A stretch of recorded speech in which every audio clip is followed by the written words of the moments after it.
We have the PolyMarket numbers. Kamala Harris has a 75% chance to win the election, according to PolyMarket. And it looks like they've got around $27 or $28 million on the line right here. Actually, I don't know. What is this? $200 million bet on popular vote winner? Is that what that means? I don't know. Yeah, looks like $200 million is bet on this. Oh, because of the no side?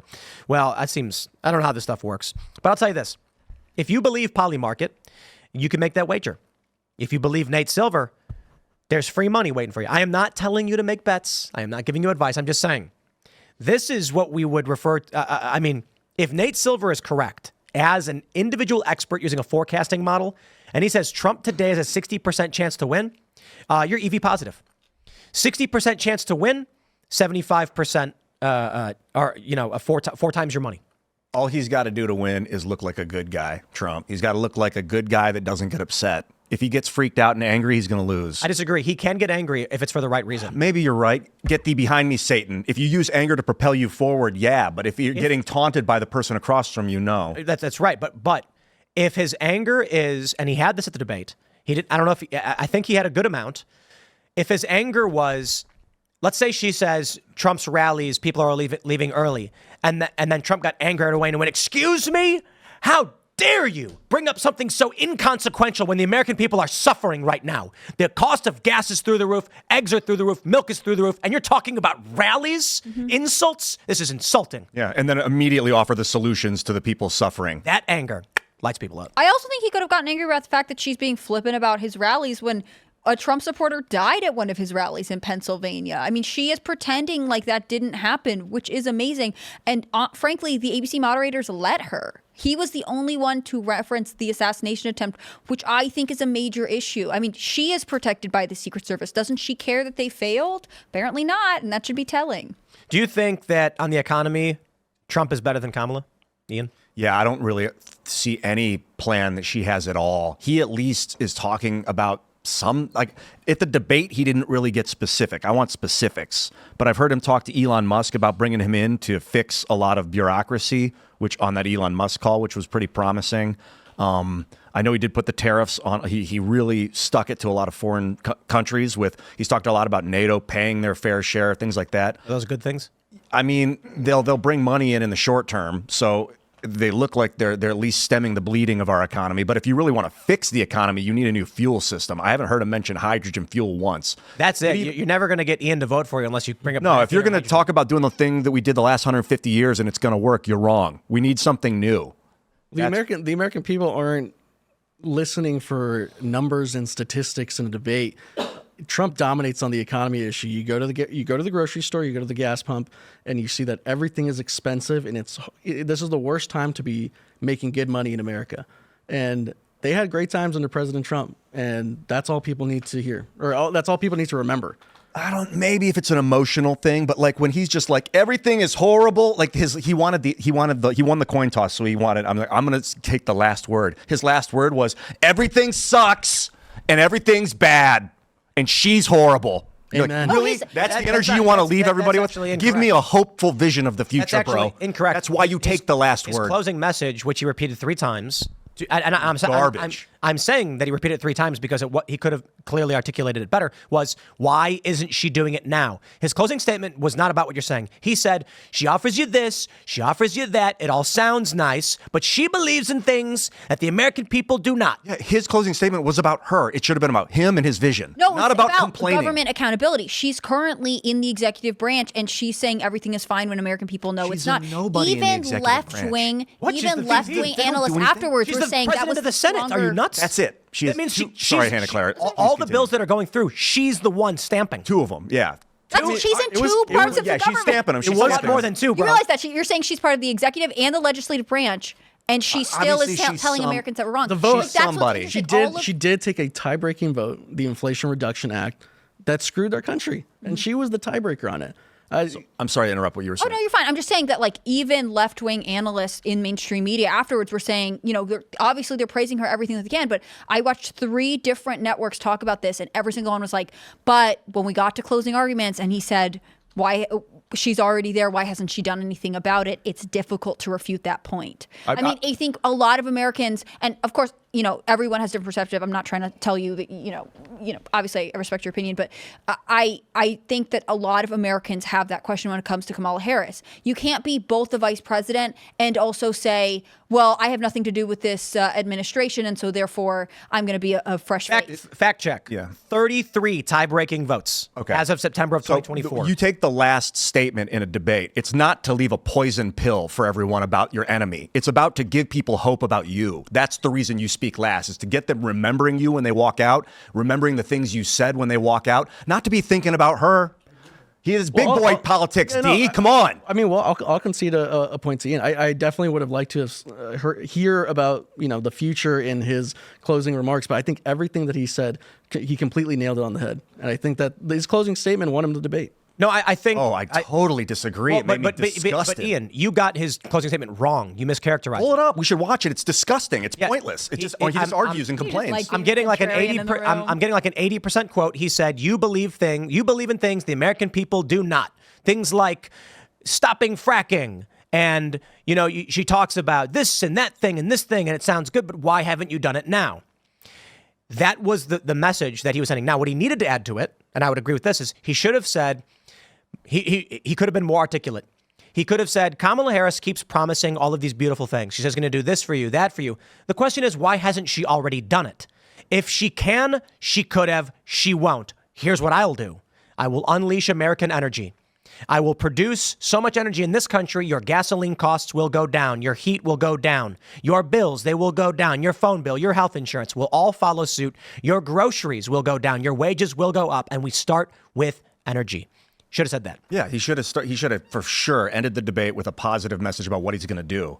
It was zero of that, unfortunately. But asking for Trump to give a perfect performance does not mean that he didn't perform well. I mean, I would have taken a 40% ending. His closing statement was a zero. It was a bitch I totally fest. disagree. I don't think you know what his closing statement was. He didn't make any statements. He complained about the girl. That was a terrible move. He said, under me, we'll do all kinds of stuff. But what has she been doing? I mean, I think this is the thing. Like, if the objective of the debate for Trump was to stay cool, talk about the policy, like maybe he could have done better. He did talk about some stuff. He landed some funny blows on Kamala. Kamala had a bigger burden. She needed to define who she was. She needed to show that she understood policy and she had a plan for the country. She did not do that. And that's why I like the closing statement. I like that he was like, she's already in the White House and she's not doing anything. If she has all of these promises, which she has failed to tell us right now, why hasn't she carried them out? I think that is something voters are really considering when they look at Kamala Harris. They already know Trump. And he's promised optimism. He's promised hope for years and years and years. And in this case, I think it makes sense to hold her to the Why didn't he drain the swamp? You want to talk about people not doing what they say they're going to do. I mean, that's why he said I needed more time. There's actually an answer to why he didn't drain the swamp. I just don't think you want to accept it. Well, the answer is he didn't know how. That's half the answer. It is. He brought on people that he didn't realize were bad and made a mistake. He totally failed in that regard. So hold on. Would you consider failure experience? Yeah, sure. Kamala Harris has a lot more experience from failing. That's a good point. I also don't think she's going to drain the swamp, right? She never said she was going to. That's the thing, though. Like, if you want someone who said, I'm going to try and do these things, versus the person who's like, I think everything in Washington is perfect the way it is, I would still want the guy who My point is, on draining the swamp, Donald Trump brought in bad people and regretted it later and fired a bunch of them. And so many people would jokingly refer to this as he drained a lot of the swamp, but the swamp monsters were still there. The water came down, we saw the swamp monsters, and he didn't get rid of them. Hopefully, now that he's learned from this, the next time he will. But voting for Kamala Harris is a guarantee that never happens. Well, I do agree with that, actually. She's very tied in with the bureaucratic empire. One of them. And I'm letting you guys know, I really want some positive change in this country, and I would really love to see someone empower our industrial base. But I'm just calling this objectively as I saw it. What about RFK Jr.? I love the guy. Would you support RFK Jr.? I do support RFK Jr. You do? He said to vote for Trump. I know. And he said a Trump victory is an RFK victory. He says you vote for Trump and we're going to make America healthy again. So I got to tell you, bro, I understand you have a social argument, concerns about the divisive nature of where this country is, but I feel like mathematically you can call Trump every name in the book, but RFK Jr. has asked for your help. I know. Got to do it. So what do you think of RFK's endorsement of Trump? I know it was a couple weeks ago. I think it's great. Got to unify. Yeah. I think I was kind of worried about RFK remaining on the ballot to split up the vote in some way. But I mean, I think his movement and our movement align very much, and I'm glad to see we're all on the same team. I think Ian really didn't like the presidential debate because they didn't bring up graphene enough. They didn't bring it up at all. They didn't bring up graphene at all. If Donald Oh, Trump, Joel's calling you out, Ian. if the whole Listened intently as well. No, listen. If the debate went exactly identically in every way, but right at the end, as he's saying, why hasn't she done it? Why hasn't she done it? And why won't you talk about graphene? Thank you, everybody. Goodbye. Ian would be like, it was the greatest Donald debate Trump ever. won the debate. Yeah. It would have been great if he talked about industry. Yeah, I mean, obviously that's a bit silly if he just said the word graphene, but I mean, I would have lit up if he had, just to make that noise known by the populace. I propose this to you, Sir Crossland. You should continue to criticize Donald Trump in the exact way that you are, and then vote for him because RFK Jr. has made the public statement and has asked for your help. And outside of the statement, I genuinely believe RFK Jr. is the guy. He is like, when we talk about seed oils, when we talk about environmental toxins, when we talk about radiation, all this garbage, him being a part of the Trump team is one of the most important things of our generation. Yeah, there's other people too that are very behind. Tulsi Gabbard, Robert Malone, the doctor, absolutely. Brett Weinstein, like these brilliant people that I highly respect are in support. And they're doing that rally on the 29th. I didn't know about that. Yeah, the Save the Republic rally. So I'm just saying, if you don't like Trump, that's totally fine. And I understand a lot of people don't like the guy, but vote for those that are around him.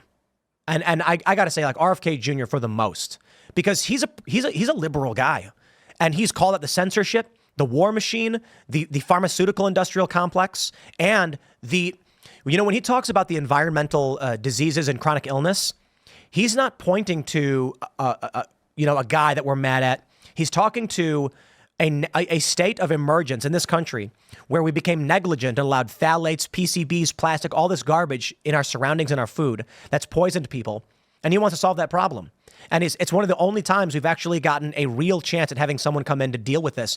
Then you got to throw in Elon Musk's Department of Government, what is it? Doge. Yeah, Doge. Government efficiency. Efficiency, that's right, Doge. It's like, be mad at Trump, get mad that he was too flustered or he got easily goaded, but the people around him is a gift. Yeah, this is what we're at. We're altering the world order into a new world order of some sort. We're creating a new world order, and we got to talk. I could feel like we could do an entire episode on how we can craft a better world order than what we've got that's better than BRICS. Because if we don't, BRICS is going to take over. I agree. I think Trump's coalition right now is one of the most epic things you could have ever have asked for. You've got... Talk about coalitions. If Joe Biden can put on a MAGA hat, I think Ian can. Oh, dude. What's he thinking? I'll get you that MAGA loves hat. Trump He's campaigning for Trump. He kept the hat. He did keep it. He kept, Yeah, the but reporting I think he can't stand his VP or something. Well, so check it out. There's speculation that...